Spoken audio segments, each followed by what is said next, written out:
छोटी लासे। एक बार एक छोटा लड़का था जिसका नाम लास था, और क्योंकि वो बहुत छोटा था उसे लिटिल लासे कहा जाता था। वो एक बहादुर छोटा आदमी था, क्योंकि उसने मटर के गोले वाली नाव में दुनिया भर की यात्रा की थी। गर्मी का मौसम था, जब बगीचे में मटर के छिलके लंबे और हरे हो गए थे। नन्हा लासे मटर के बगीचे में घुस गया, जहां मटर के डंठल उसकी टोपी से भी ऊपर उठे हुए थे, और उसने 17 बड़े छिलके उठाए, जो सबसे लंबे और सीधे थे जो उसे मिल सकते थे। नन्हे लासे ने सोचा होगा कि शायद उसे किसी ने नहीं देखा, लेकिन यह मूर्खतापूर्ण था, क्योंकि ईश्वर तो सब जगह देखता है। तभी माली अपनी बंदूक कंधे पर लटकाए आया और उसने मटर के बगीचे में कुछ सरसराहट की आवाज सुनी। मुझे लगता है कि यह गौरैया होगी, उसने कहा। रास रास, लेकिन कोई गौरैया उड़कर नहीं आई, क्योंकि लिटिल लासे के पंख नहीं थे, केवल 2 छोटे पैर थे। रुको, मैं अपनी बंदूक लोड करूंगा और गौरैया को गोली मार दूंगा, माली ने कहा। तब लिटिल लासे डर गया और रास्ते पर रेंगने लगा। मुझे माफ कर दो, प्यारे माली, उसने कहा। मैं कुछ बढ़िया नावें खरीदना चाहता था। ठीक है, इस बार मैं ऐसा करूंगा, माली ने कहा। लेकिन अगली बार लिटिल लासे को मटर के बगीचे में नावों की तलाश करने के लिए छुट्टी मांगनी होगी। मैं करूंगा, लासे ने उत्तर दिया, और वह किनारे पर चला गया। फिर उसने एक पिन से सीपों को खोला, उन्हें सावधानी से 2 भागों में विभाजित किया, और छोटी छोटी लकड़ियां तोड़ी नाविकों की सीटें। फिर उसने सीपियों में बंद मटर को निकाला और उन्हें माल के लिए नावों में डाल दिया। कुछ सीपियां टूट गईं, कुछ पूरी रह गईं, और जब सभी तैयार हो गईं तो लासे के पास 12 नावें थीं। लेकिन उन्हें नावें नहीं, बल्कि बड़े युद्धपोत होने चाहिए थे। उसके पास 3 लाइनर, 3 फ्रिगेट, 3 ब्रेग और 3 स्कूना थे। सबसे बड़े लाइनर का नाम हरक्यूलिस था, और सबसे छोटे स्कूना का नाम द फ्ली था। नन्हे लासे ने सभी 12 को पानी में डाल दिया, और वे समुद्र की लहरों पर किसी भी बड़े जहाज की तरह शानदार और गर्व से तैरने लगे। और अब जहाज़ों को दुनिया भर में यात्रा करनी होगी। वहाँ का बड़ा द्वीप एशिया था, वह बड़ा पत्थर अफ्रीका था, छोटा द्वीप अमेरिका था, छोटे पत्थर पोलिनेशिया थे, और वह तट जहाँ से जहाज रवाना हुए थे वह यूरोप था। पूरा बेड़ा रवाना हुआ और दुनिया के दूसरे हिस्सों में दूर तक चला गया। लाइन के जहाज सीधे एशिया की ओर बढ़े, फ्रिगेट अफ्रीका की ओर, ब्रिग्स अमेरिका की ओर और स्कूना पोलिनेशिया की ओर रवाना हुए। लेकिन लिटिल लासे यूरोप में ही रहा और छोटे पत्थरों को महासागर में फेंकता रहा। अब यूरोप के तट पर एक असली नाव थी, पिता की अपनी, एक सुंदर सफेद रंग की नाव, और लिटिल लासे उसमें चढ़ गया। पिता और माँ ने उसे मना किया था, लेकिन लिटिल लासे भूल गया। उसने सोचा कि उसे दुनिया के किसी दूसरे हिस्से की यात्रा करना बहुत पसंद होगा। मैं थोड़ी दूर तक नाव चलाऊंगा, बस बहुत ही कम दूर तक, उसने सोचा। मटर के छिलके वाली नावें इतनी दूर चली गई थीं कि वे समुद्र पर छोटे छोटे धब्बों की तरह लग रही थीं। मैं एशिया के तट पर हरक्यूलिस को पकड़ लूंगा, लासे ने कहा, और फिर वापस यूरोप के लिए नाव चलाऊंगा। उसने नाव को पकड़े हुए रस्सी को हिलाया, और अजीब बात है, रस्सी ढीली हो गई। डिश रटसच, एक आदमी है, और इसलिए लिटिल लासे ने नाव को चलाया। अब वह नाव चलाता था और वह नाव चला सकता था, क्योंकि उसने घर पर सीढ़ियों पर कई बार नाव चलाई थी, जब सीढ़ियां नाव होने का नाटक किया और पिता की बड़ी छड़ी को एक चप्पू से लस किया। लेकिन जब लिटिल लासे ने नाव चलाना चाहा तो उसमें चप्पू नहीं थे। चप्पू नाव घर में बंद थे, और लिटिल लासे ने यह नहीं देखा कि नाव खाली थी। एशिया में बिना चप्पू के नाव चलाना उतना आसान नहीं है जितना कोई सोचता है। अब लिटिल लासे क्या कर सकता था? नाव समुद्र में कुछ दूर जा चुकी थी और जमीन से बह रही हवा उसे और भी दूर ले जा रही थी।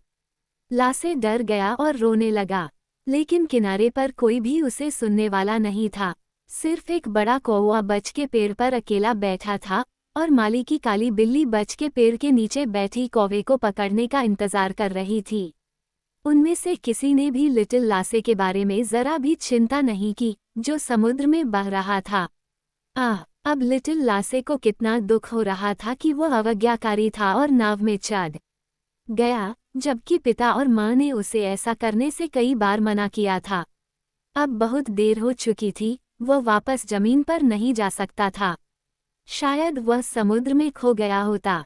उसे क्या करना चाहिए? जब वह थक गया और किसी ने उसकी आवाज़ नहीं सुनी, तो उसने अपने दोनों छोटे हाथ जोड़े और कहा, हे भगवान, लिटिल लासे से नाराज मत हो।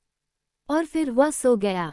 हालांकि दिन का उजाला था, बूढ़ा नुक्कुमैटी, लैंड ऑफ नोड, के किनारे बैठा था और अपनी लंबी मछली पकड़ने वाली छड़ी से छोटे बच्चों के लिए मछली पकड़ रहा था।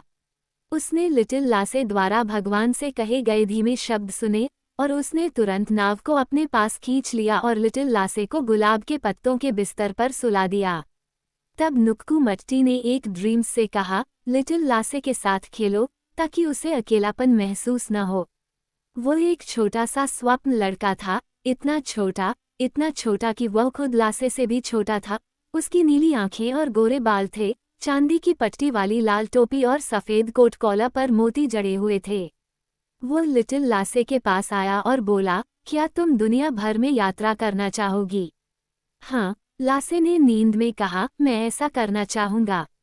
तो आओ, स्वप्न लड़के ने कहा, और हम तुम्हारी मटर सीप की नावों में नौकायन करें। तुम हरक्यूलिस में नौकायन करोगे और मैं पिस्सू में। इसलिए वे नोड की भूमि से दूर चले गए और थोड़ी ही देर में हरक्यूलिस और पिस्सू दुनिया के दूसरे छोर पर एशिया के तट पर थे, जहां बर्फ का समुद्र बेहरिंग जलदमरुमध्य से होकर प्रशांत महासागर में बहता है। सर्दियों की धुंध में बहुत दूर वे खोजकर्ता नॉर्डेनस कील्ड को अपने जहाज वेगा के साथ बर्फ के बीच एक छेद खोजने की कोशिश करते हुए देख सकते थे। ये बहुत ठंडा था, बहुत ठंडा, बड़े हिमखंड अजीब तरह से चमक रहे थे और विशाल व्हेल अब बर्फ के नीचे रह रहे थे, क्योंकि वे अपने अजीब सिर से छेद नहीं कर सकते थे। चारों ओर सुनसान तट पर जहां तक नजर जाती थी, बर्फ ही बर्फ थी। झबरा खाल में छोटे भूरे आदमी इधर उधर घूम रहे थे और बर्फ के ढेरों के बीच छोटे स्लेज में चल रहे थे, लेकिन स्लेज को कुत्ते खींच रहे थे। क्या हम यहाँ उतरेंगे? स्वप्न लड़के ने पूछा। नहीं, लिटिल लासे ने कहा। मुझे बहुत डर है कि व्हेल हमें निगल जाएंगी और बड़े कुत्ते हमें काट लेंगे। चलो, हम दुनिया के किसी दूसरे हिस्से में चले जाएं। बहुत अच्छी बात है, लाल टोपी और चांदी की पट्टी वाले स्वप्न लड़के ने कहा। अमेरिका ज्यादा दूर नहीं है, और उसी क्षण वे वहां पहुंच गए। सूरज चमक रहा था और मौसम बहुत गर्म था। किनारे पर लंबी कतारों में ऊंचे ताड़ के पेड़ उगे हुए थे और उनकी सबसे ऊपरी शाखाओं में नारियल लगे हुए थे।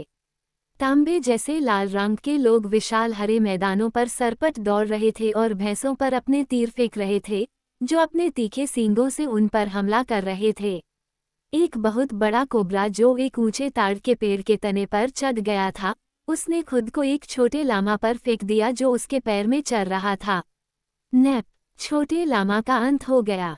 क्या हम यहाँ उतरेंगे? स्वप्न लड़के ने पूछा। नहीं, लिटिल लासे ने कहा। मुझे बहुत डर है कि भैंसें हमें टक्कर मार देंगी और बड़ा सांप हमें खा जाएगा। चलो दुनिया के किसी दूसरे हिस्से में चलते हैं। बहुत अच्छी बात है, सफ़ेद कोट वाले स्वप्न लड़के ने कहा। ये पोलिनेशिया से बस थोड़ी ही दूरी पर है और फिर वे वहां पहुंच गए। वहां बहुत गर्मी थी, फिनलैंड में गर्म स्नान की तरह। तट पर महंगे मसाले उगते थे, काली मिर्च का पौधा, दालचीनी का पेड़, अदरक, केसर, कॉफ़ी का पौधा और चाय का पौधा।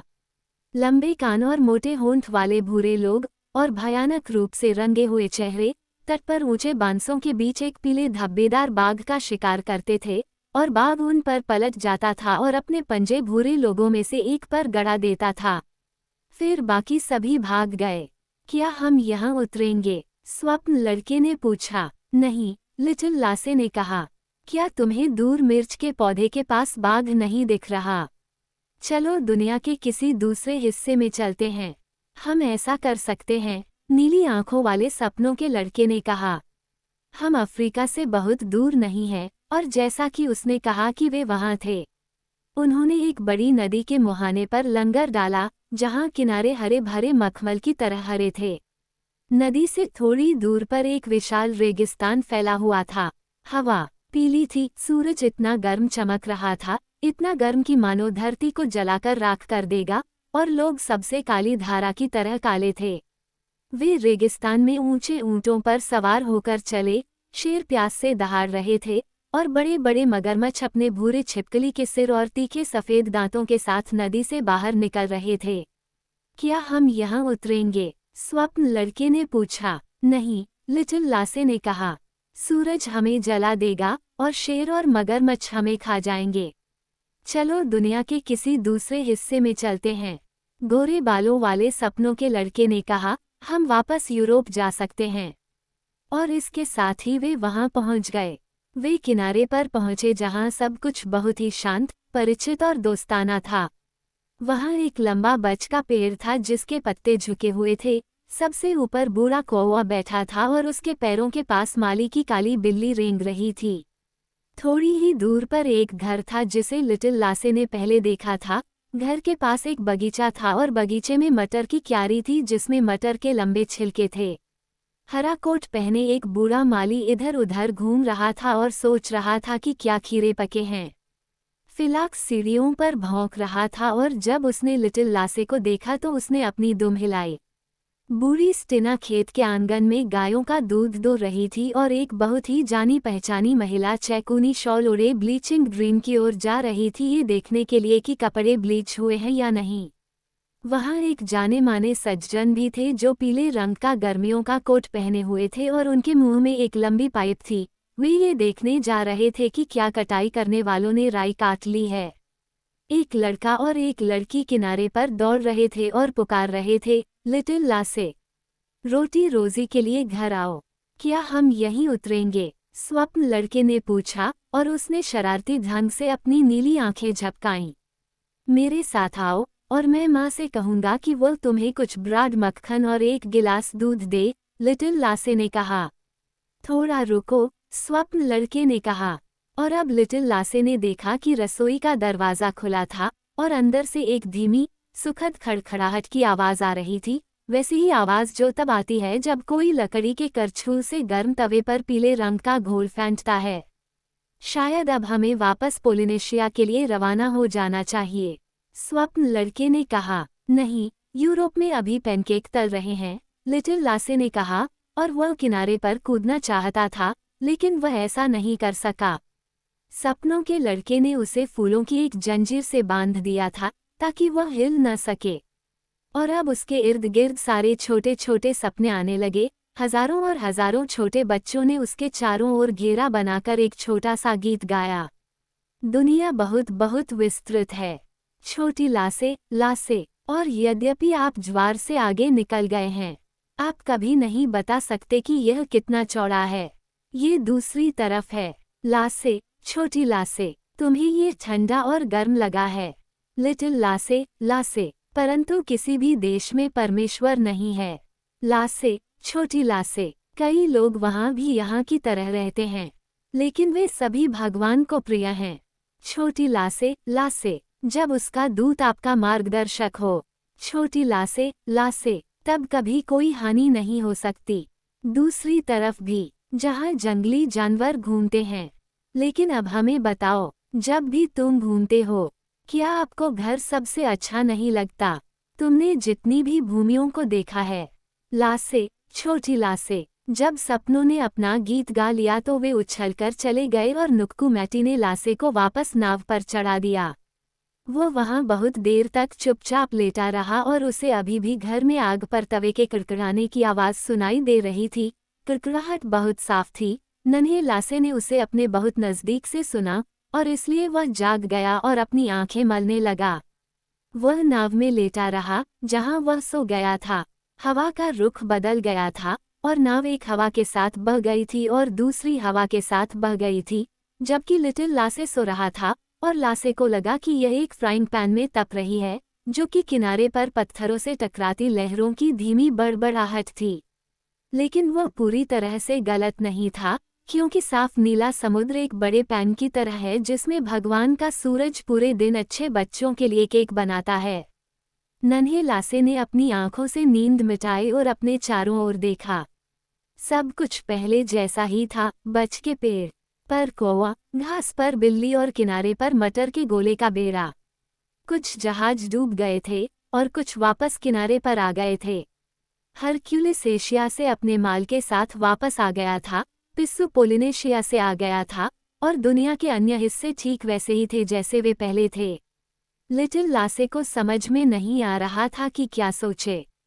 वह नोड की भूमि में उस गुफा में कई बार जा चुका था और उसे नहीं पता था कि सपने क्या क्या कर सकते हैं। लेकिन लिटिल लासे ने ऐसी बातों के बारे में सोचकर अपना सिर नहीं दुखाया। उसने अपनी नावें इकट्ठी की और किनारे से होते हुए घर की ओर चल पड़ा। उसके भाई और बहन दौड़कर उससे मिलने आए और दूर से ही पुकारने लगे, लासे, तुम इतनी देर से कहाँ थे? घर आओ और कुछ ब्राड मक्खन ले आओ। रसोई का दरवाज़ा खुला था और अंदर से एक अजीब सी खड़खड़ाहट सुनाई दे रही थी। माली गेट के पास खड़ा था और दिल, अजमोद, गाजर और चुकंदर के पौधों को पानी दे रहा था। अच्छा, उन्होंने कहा, लिटिल लासे इतने दिनों से कहाँ थी? नन्हे लासे ने अपना शरीर सीधा किया और उत्तर दिया, मैंने मटर के छिलके वाली नाव में बैठकर पूरी दुनिया की यात्रा की है। ओह, माली ने कहा, वह स्वप्नलोक को भूल गया था, लेकिन तुम उसे भूले नहीं हो। तुम जानते हो कि वह मौजूद है। तुम उस खूबसूरत गुफा और चमकीली चांदी की दीवारों को जानते हो जिनकी चमक कभी फीकी नहीं पड़ती, चमकते हीरे जो कभी फीके नहीं पड़ते, वह संगीत जो मीठी शाम के धुंधलके में अपनी धीमी कोमल फुसफुसाहट कभी बंद नहीं करता। खुशनुमा स्वप्नलोक की हवाई कल्पनाएं कभी पुरानी नहीं होती, वे हमारे ऊपर चमकते सितारों की तरह हमेशा जवान रहती हैं। शायद तुमने उनके अलौकिक पंखों की एक झलक देखी हो जब वे तुम्हारे तकिए के चारों ओर उड़ते थे। शायद तुम मिले हो वही सपनों का लड़का जिसकी नीली आंखें और गोरे बाल हैं, जिसने चांदी की पट्टी वाली लाल टोपी और कॉलर पर मोतियों वाला सफ़ेद कोट पहना हुआ था। शायद वह तुम्हें दुनिया के सभी देशों और लोगों, ठंडी बंजर भूमि और जलते रेगिस्तानों, समुद्र और जंगलों में कई रंगीन लोगों और जंगली जीवों को दिखाने के लिए ले गया हो, ताकि तुम बहुत सी बातें सीख सको, लेकिन खुशी खुशी घर वापस आ सको। हाँ, कौन जानता है, शायद तुमने भी एक बार मटर के छिलके वाली नाव में बैठकर दुनिया भर की सैर की हो।